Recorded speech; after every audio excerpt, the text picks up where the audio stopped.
Hai, assalamualaikum anak-anak kelas 4. Hari ini kita sudah mulai masuk di tema 7 subtema 1 pembelajaran 5.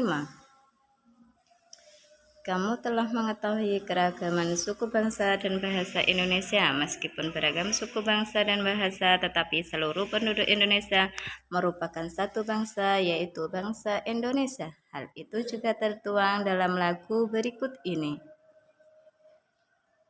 Nah, dengarkan ya. Silakan ditirukan anak-anak juga.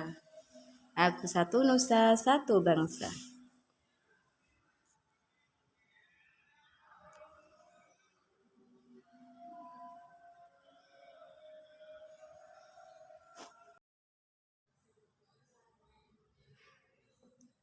Satu nusa, satu bangsa, satu bahasa kita.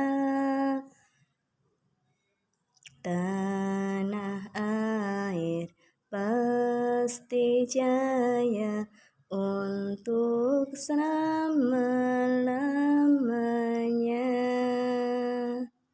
Indonesia pusaka, Indonesia tercinta, nusa bangsa dan bahasa kita bela bersama.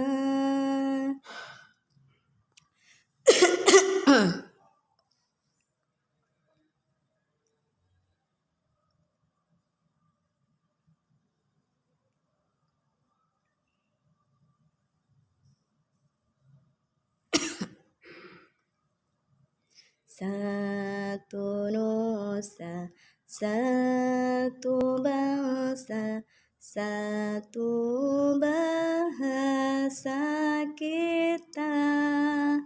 Tanah air pasti jaya untuk selama-lamanya.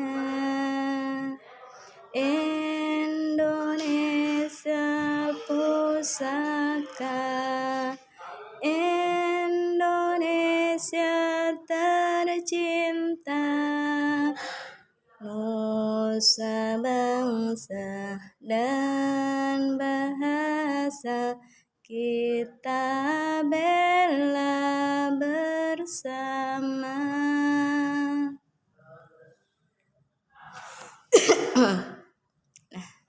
Itu lagi lagu Satu Nusa Satu Bangsa anak-anak. Pada teks lagu Satu Nusa Satu Bangsa, tandailah syair lagu bernada tinggi dan syair lagu bernada rendah.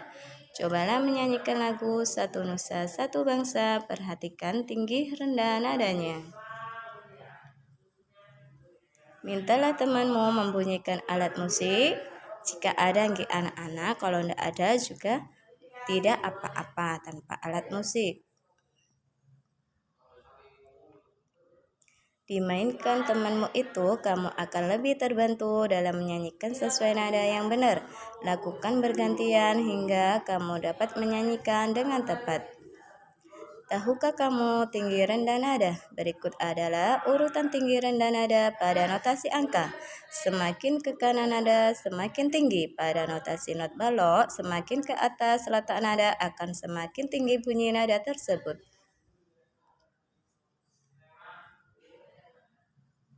Syair lagu bernada tinggi ditandai dengan huruf miring. Nah, kita lihat guys, satu nusa, satu bangsa, satu bahasa kita, tanah air pasti jaya untuk selama-lamanya.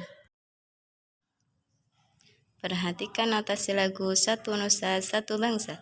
Di bagian kiri atas lagu itu terdapat tulisan tempo sama dengan lambat. Tanda tempo adalah tanda yang digunakan untuk menunjukkan cepat atau lambatnya sebuah lagu yang harus dinyanyikan. Secara umum, lagu dinyanyikan dalam 3 tempo, yaitu cepat, sedang, dan lambat. Berikut istilah tanda tempo. Tanda tempo allegro artinya cepat, keterangan lebih dari 60 ketukan per menit. Tanda tempo moderato artinya sedang, keterangan 60 ketukan per menit. Tanda tempo largo artinya lambat, keterangan kurang dari 60 ketukan per menit. Kamu telah menyanyikan lagu Satu Nusa Satu Bangsa. Dengan lagu itu, kamu semakin mengerti bahwa meskipun di Indonesia terdapat beragam suku, kita tetap satu bangsa Indonesia. Selain keragaman suku, bangsa, dan bahasa, di Indonesia juga memiliki keragaman agama. Apa agamamu dan apa agama di teman di sekolahmu? Keragaman agama di Indonesia. Letak geografis Indonesia di antara 2 samudra dan 2 benua menjadikan Indonesia sebagai pusat lalu lintas perdagangan internasional. Salah satu akibatnya terjadilah persebaran agama dari para pedagang asing yang berdagang dan singgah di Indonesia. Pada awalnya masuk agama Hindu dan Buddha yang dibawa bangsa India. Selanjutnya datang bangsa Gujarat membawa ajaran agama Islam, bangsa Eropa membawa ajaran agama Katolik dan Kristen, serta bangsa Cina membawa ajaran agama Konghucu. Jadi, keragaman agama telah ada sejak zaman dahulu. Dalam suasana keragaman beragama itu, setiap warga negara Indonesia dijamin haknya untuk memeluk keyakinan atau kepercayaan masing-masing. Di Indonesia terdapat 6 agama yang diakui negara. Keenam agama kepercayaan itu yaitu Islam, Katolik, Kristen, Hindu, Buddha, dan Konghucu. Pemeluk agama diwajibkan menjalankan ajaran agama masing-masing. Setiap agama memiliki tata cara beribadah, kitab suci, dan tempat ibadah yang berbeda.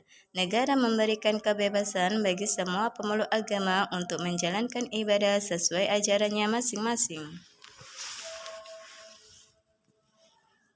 Bersama teman sekelompokmu, carilah informasi-informasi berikut. 1. Nama kitab suci di setiap agama di Indonesia. Kedua, tempat beribadah setiap agama di Indonesia. Ketiga, hari-hari besar setiap agama di Indonesia. Tuliskan hasil diskusimu dalam sebuah peta pikiran seperti contoh berikut. Nah, di sini ada tempat ibadah, kitab suci, agama, dan hari besar. Contohnya ini agama Islam, G.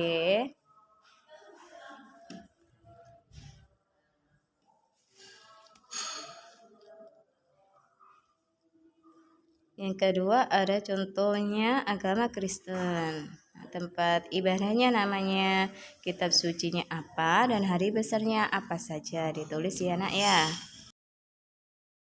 Gagasan pokok paragraf 1, ada 6 agama yang diakui di Indonesia. Gagasan pokok paragraf 2, negara memberikan kebebasan untuk menjalankan ibadah sesuai agama masing-masing. Kedua, tuliskan pengetahuan baru yang kamu dapat dari teks tersebut. Jawabannya, Indonesia terletak di antara 2 samudra dan 2 benua, sehingga Indonesia sebagai pusat lalu lintas perdagangan internasional. Agama Hindu dan Buddha dibawa bangsa India. Bangsa Gujarat membawa ajaran agama Islam, bangsa Eropa membawa ajaran agama Katolik dan Kristen, bangsa Cina membawa ajaran agama Konghucu. Setiap warga negara Indonesia dijamin haknya untuk memeluk keyakinan atau kepercayaannya masing-masing. Di Indonesia terdapat 6 agama yang diakui negara, yaitu Islam, Katolik, Kristen, Hindu, Buddha, dan Konghucu. Setiap agama memiliki tata cara beribadah, kitab suci. Negara memberikan kebebasan bagi semua pemeluk agama untuk menjalankan ibadah sesuai ajarannya masing-masing. 3. Tulislah kembali teks keragaman agama di Indonesia dengan bahasamu sendiri. Tulislah menggunakan ejaan yang tepat. Indonesia merupakan negara yang beragam. Keragaman agama telah ada sejak zaman dahulu. Berbagai agama hidup dan berkembang berdampingan. Di Indonesia terdapat 6 agama yang diakui negara.